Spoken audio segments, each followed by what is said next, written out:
Hello, everybody, and welcome back to Charlie Mike, hosted by me, Mike Buchanan. Hey, listen, today I have a ton of people on here. We're talking to HUD-VASH. So we're going to learn a little bit more about HUD-VASH and kind of how it works. I guess my major goal is to really highlight how HUD-VASH is one of our end-state housing programs. Everyone thinks that it's just like we pluck people from the street and stick them in a home, and that's just not how it works. And so we're going to kind of explain more about how this program operates, what they do in this program, why they do what they do, and the whole jazz. I am not going to introduce all of you. It is too much. It's just too much. You could do it. After setting up this entire setup for this many people, I refuse. I refuse it. So I guess we'll start with you, Wasan. Hello, everyone. I'm Wasan Goff. I'm a social worker with the HUD-VASH program here in Dallas. That's your cue. That's my cue. Okay. That is it. The eyes were your cue. Okay. I am Mary Jones. I am also a social worker here in the HUD-VASH program in Dallas. My name is. Throw it to Anna. Throw it.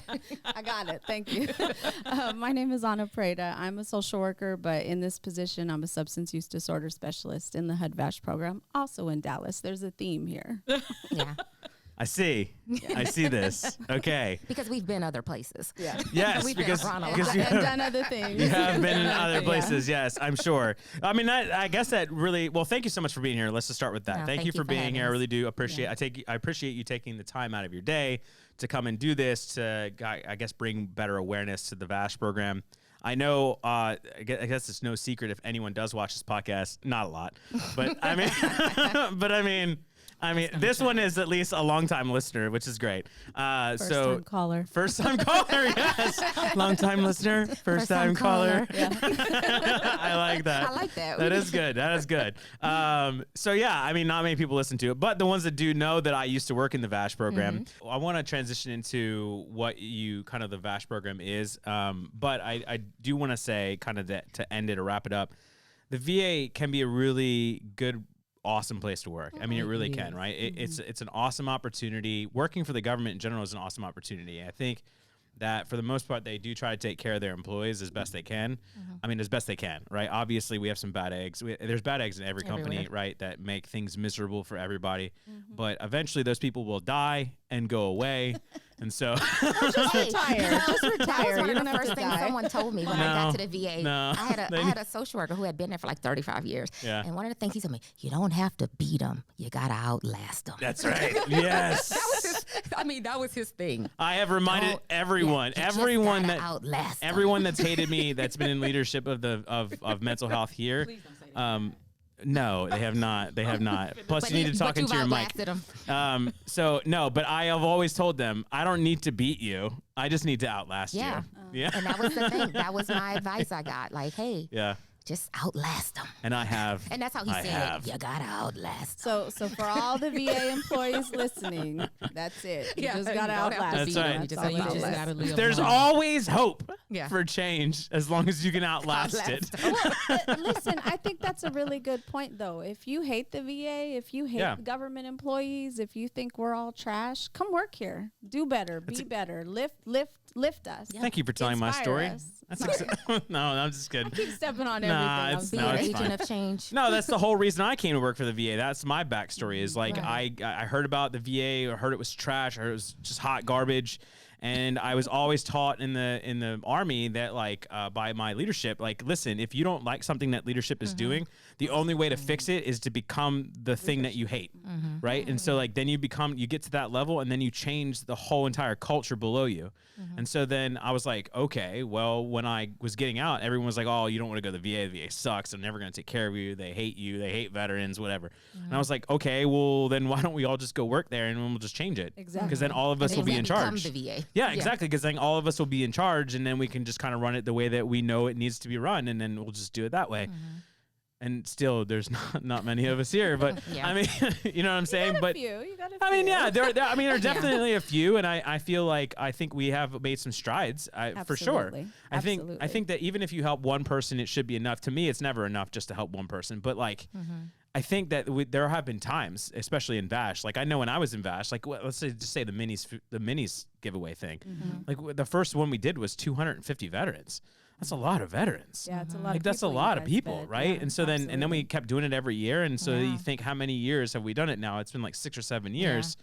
And so it was one idea that I had to just partner with a food pantry. And then all of a sudden now we've helped probably 2,000-3,000 veterans over the course of 6-7 years. And it's not just the Thanksgiving one either. Yeah. That builds a bridge for them to have ongoing Oh, yeah. regular access Absolutely. to healthy food, Absolutely. which you can't get everywhere. around Massive cities, amounts so. of food, right? Yeah. So Yeah. so let's talk about VASH and specifically I guess I really want to remind people that this is an end state housing program, right?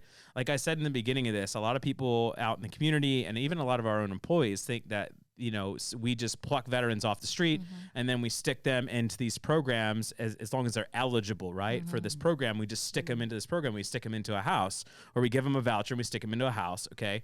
And then we just take care of everything for them. Like we find them a place, we take care of everything. And that is just, that's not realistic. And so I think that the community really needs to understand that that's not realistic and then start to kind of break it down into, okay, what is realistic, right? Like how does the process start? How do I get this person started in this journey, and then what to eventually get them to, I guess, VASH. So I think it's helpful to think about HUD-VASH in the larger context of HUD and housing choice vouchers, because people sometimes are frustrated by the length of time it does take for somebody to go from homeless to referred to housed. But the deal is, for that same voucher in the community, a lot of cities are talking 4, 5, 6, 8, 10-year waits. Some places don't even have a wait list that you can get on. So you're not going to have access to a housing choice voucher. So it is a process. It does take time, but the veterans get a much accelerated timeline compared to other folks. Yeah. We don't give people houses, though, and that is a real misconception that can be a challenge for people, because a lot of times we're working with people that are really vulnerable. And if we could just pluck them off the street and put them into housing, that might be easier, but then they're not choosing their housing. They're not having an opportunity to say, this is what I'm looking for, this is what I want. And we have another issue in that a lot of the folks that we're working with have troubled rental histories, have troubled criminal histories. They have low financial resources. So you've got a multitude of barriers to just going from street to house. Not even mentioning the barriers that come with getting into a huge program like ours. So, And we're not the only homeless program. I mean, Yeah. sometimes, folks aren't ready for our program, and there are other homeless programs they can benefit from first, or sometimes they stay with that program, So I think that's the other thing too, is just, recognizing what the veterans' needs are, and sometimes what's on the surface may not always be what the, more important needs are. But housing, for us, the model is housing shouldn't be a carrot that you dangle. Everybody's should be entitled to a roof over their head. But the other thing is, though, kind of the point you made about, not being able to just pluck someone in. Yeah. When VASH first started, that's exactly what we were doing, though. you were plucking people? Tell us Yeah, about we it. were plucking. I mean, didn't we know were about going that. out into the woods and campments. Hey, need a house? I mean, no, we were just like, please. And you know what the crazy thing about it is? We were working and targeting a population who wasn't very trusting of the VA. Probably most of them had never really received care at the VA. They were Vietnam veterans. They didn't have places for their animals to go. So we couldn't get them to come into the shelters because they couldn't bring their animals. So we started working with a lot of boarding facilities and different places, So, hey, can you board this dog while we help this veteran to transition maybe to the domiciliary first, so they can start getting things together? Because our end goal is to try to get them into this new program, HUD-VASH, where they can get some permanent, safe and affordable housing. But we had veterans that we would house, and when you'd go to look for them, they were still in the woods, in the encampment. We couldn't even convince them to stay in the apartment. But new program, we had a lot of vouchers, and we had 90 days. And we had to show Congress, in order to keep the program, that we could do it. Yeah. And so we were out there hustling. I mean, we were meeting people for lunch just to get them to get to know us, so they could trust us. I mean, we were meeting people at libraries, bringing sandwiches and food. And we'd have to do that sometimes for months just to build that trust. But we were able to get people in housing pretty quickly, because we had a timeline. You know, we had to show Congress like this program is going to work. As the program has grown over the 15 years that I've been here, you know, because that's always a good, you know, my memory's getting bad, so it makes it much easier. It's like, you know, when you do things the year your kid was born, you kind of remember that. And so for me, coming in when VASH first started, I remember a lot more. But over the years, as VASH has just grown and grown and grown, obviously some of our criteria have lessened up. You know, we used to be really strict on the homeless thing because we were only targeting a certain population of homeless. We weren't targeting every homeless person. Sure. You know, you couldn't just be couch surfing or things like that. You had to, I mean, it was a pretty strict criteria. Oh yeah, I mean it's even strict up until like when I left. Yeah, I mean, exactly. Because like if you had running water, if you had access to running water, if you had access to a toilet, you had to have so many episodes of homelessness, and that had to be documented in a shelter, or you know, we know you live on. I mean, or severe mental illness. Yeah, I mean, like so, there was definitely criteria. So it's definitely broadened in the program. We have broadened the criteria to get in, and so the program has just grown beyond belief. So now we have, you know, back then we couldn't even have interest lists. Like that was a no-no. Yeah. You didn't keep an interest list. You had a voucher, you got them, you worked them through. Well, that's Phoenix's fault. Now we Thanks a lot, Phoenix. now, you know, like you said, the program's just so big, and you know, we were starting with hundreds of vouchers. I mean, when the program started, every program probably got 100 vouchers to start. Then, you know, next thing you know, you were awarded, you know, 200, 300, 400, 500. Dallas, over 1,000, you know, so it's not as easy anymore. And we're recycling the same vouchers. So some people have that misconception that number we got. Yeah, they think it just grows on trees. They think that number you got in the beginning is you get that amount every year.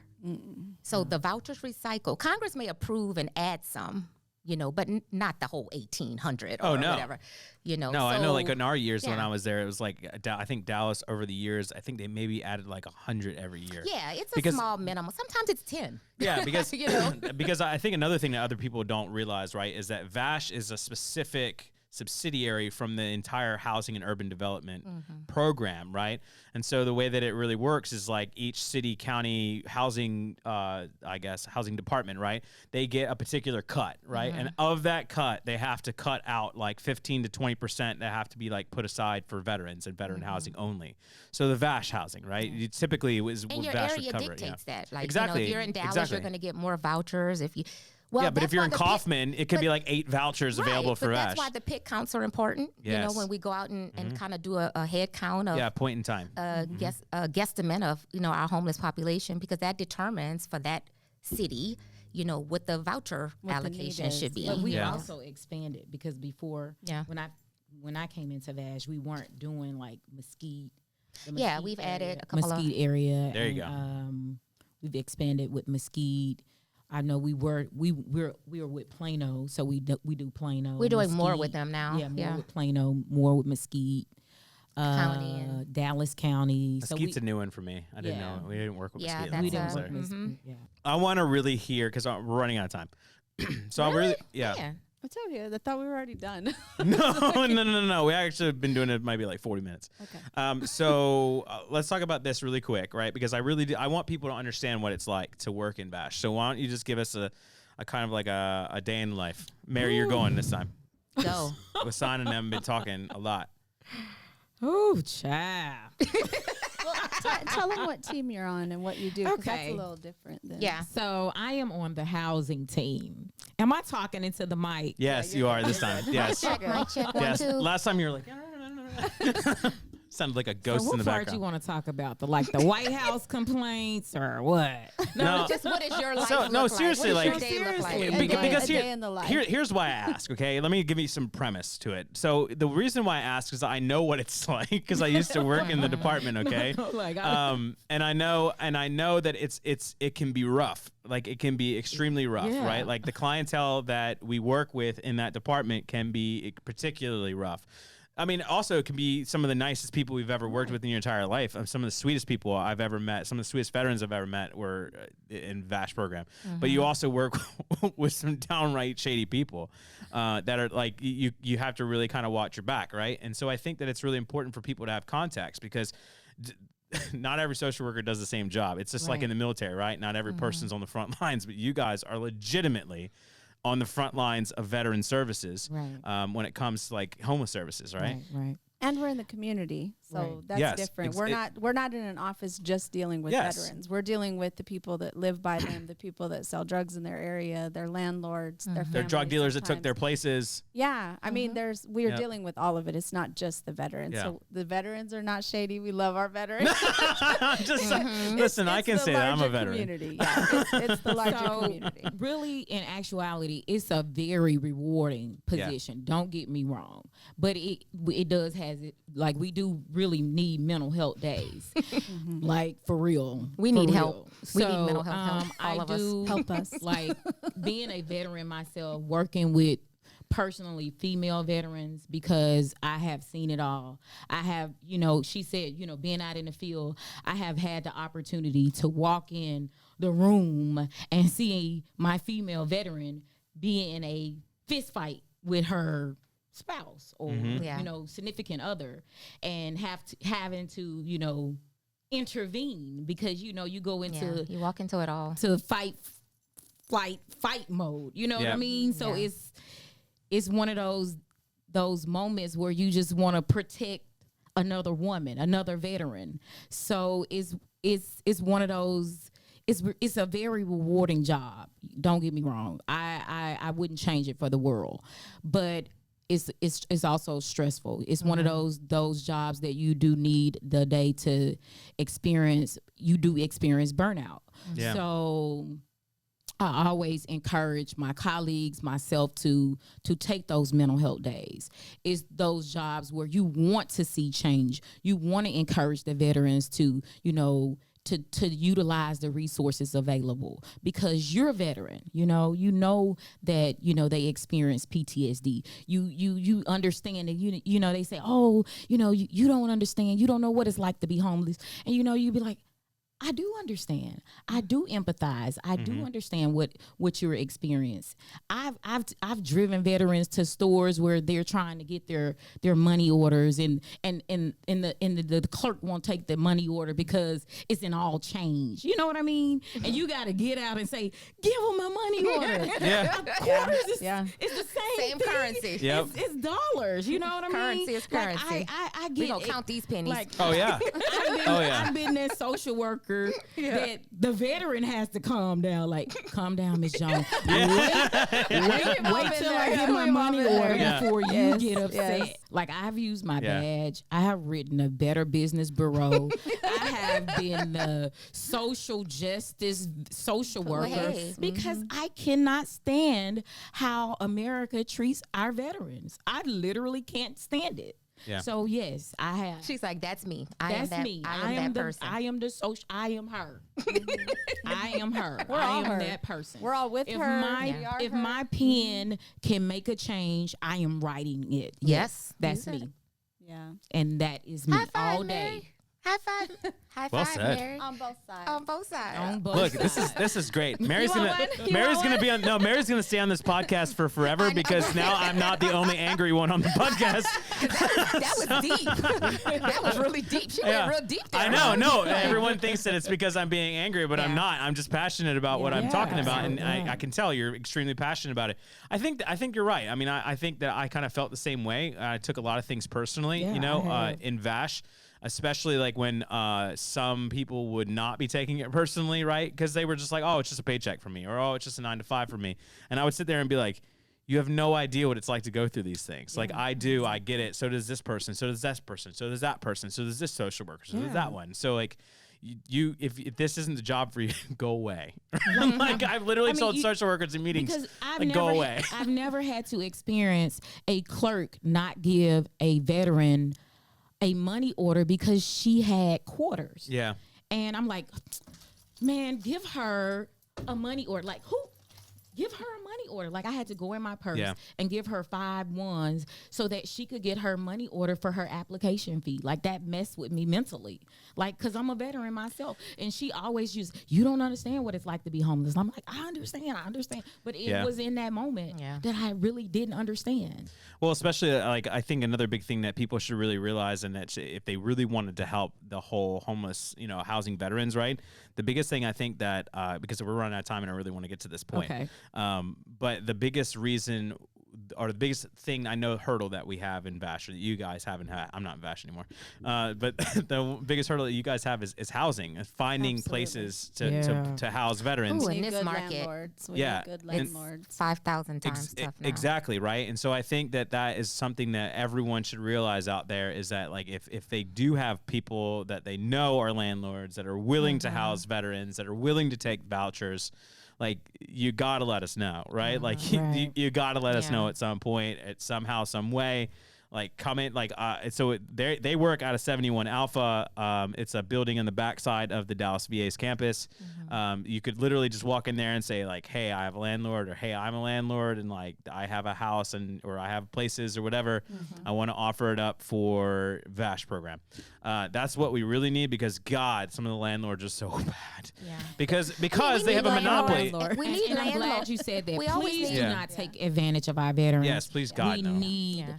good landlords. And we need not to take affordable it. housing. Yeah, and that is I mean, another. that's the Well, other they piece, literally you just know. they don't even really care, like, about the person who has the voucher. They're just like, okay, how much does the voucher pay out, and then I'm Yeah. gonna charge maximum amount. Yeah. Period. Risk now- fees but now we're in and the fees market- and all these other fees. But now we're in a market where, you know, we have landlords who, because the market's Favorable. yeah, I mean, we have landlords now who are like, hey, I don't really need, you know, HUD's money anymore. Oh, I good. can rent this property for $1,600 to someone. So they're just So, nixing the voucher now. well, no, well, They price them out. they're pricing them out, you know, and so that's another big issue right now. Yeah. Is that even places that were considered in, you know, second chance, you know, now going up on rent and pricing us out, you know, and so we need affordable, safe and affordable housing, you Yeah. know, so that's the other big piece: permanent, safe, affordable housing.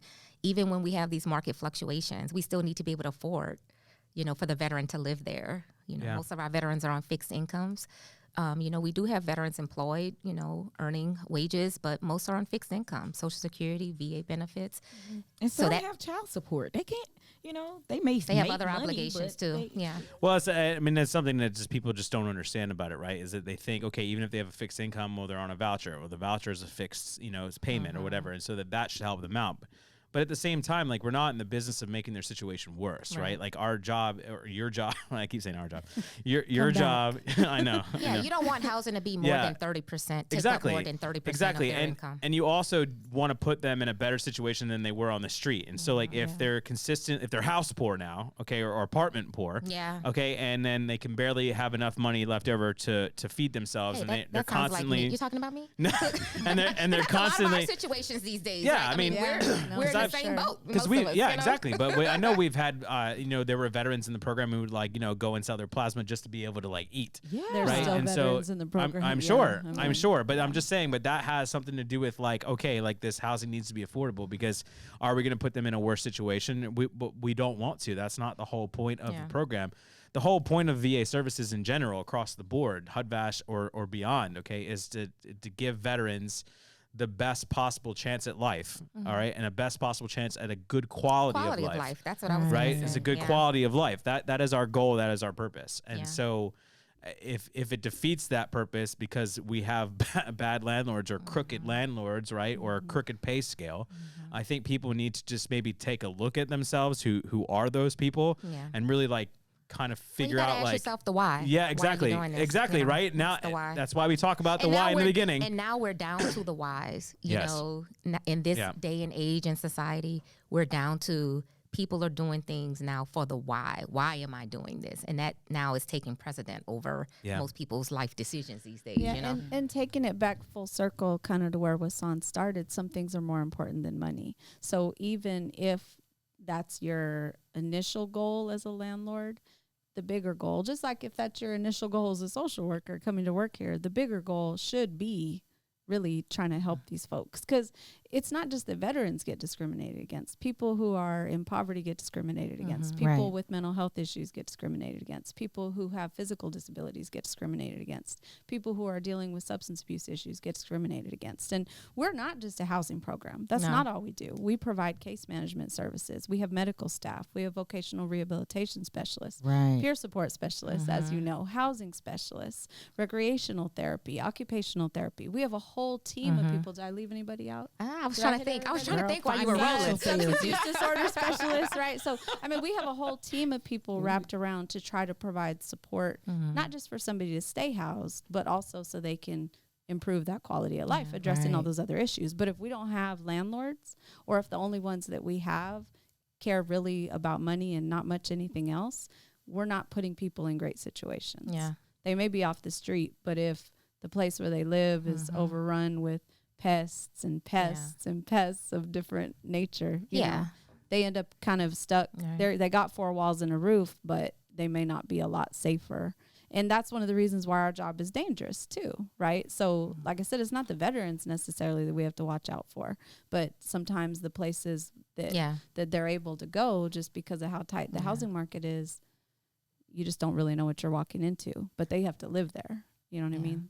So quality of life, quality of life and dignity, you know, and I hate to say this, but the best calls you can get, unfortunately, you know, we work with a lot of older veterans, is for a veteran to pass.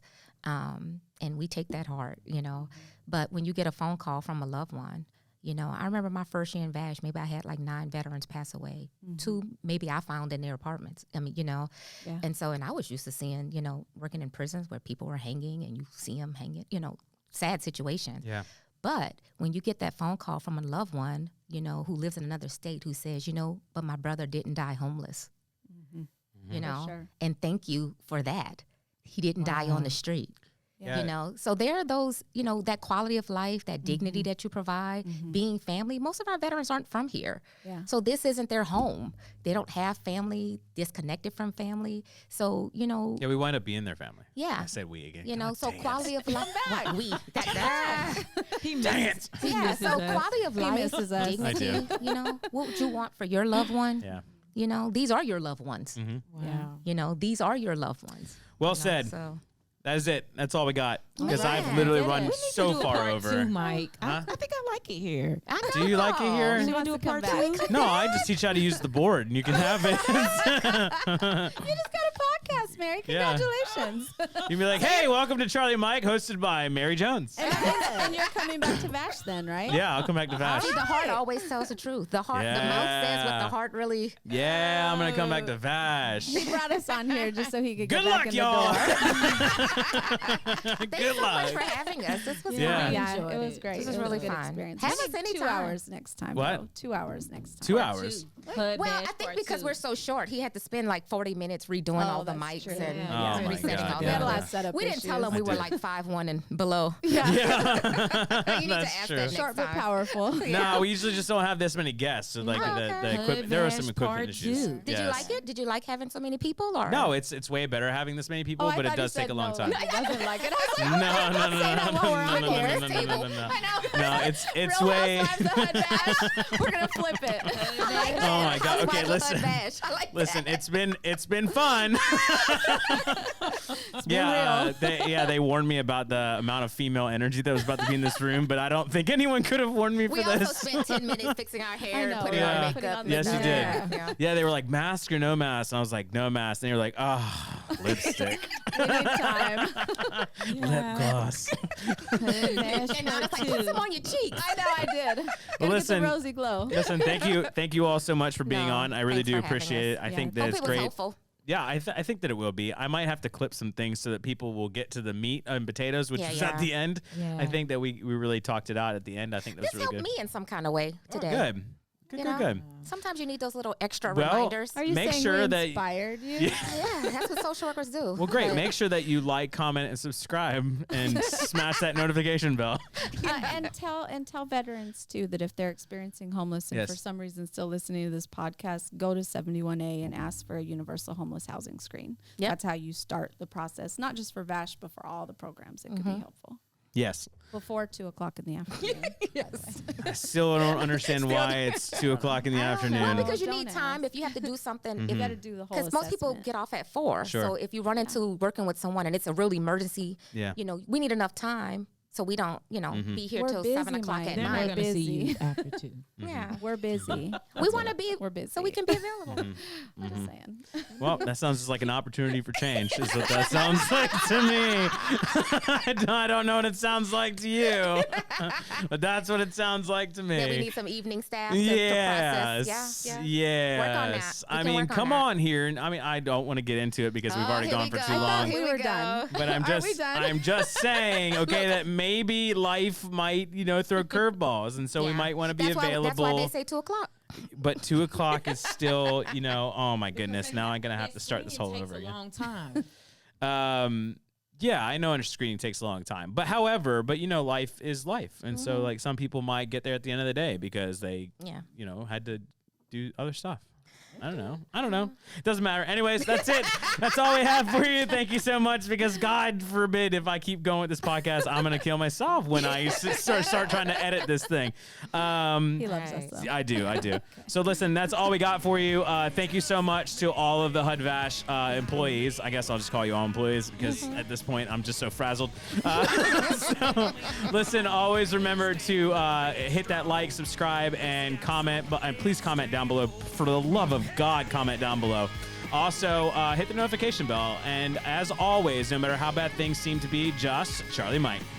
Charlie Mike. At least I got something left to stand for.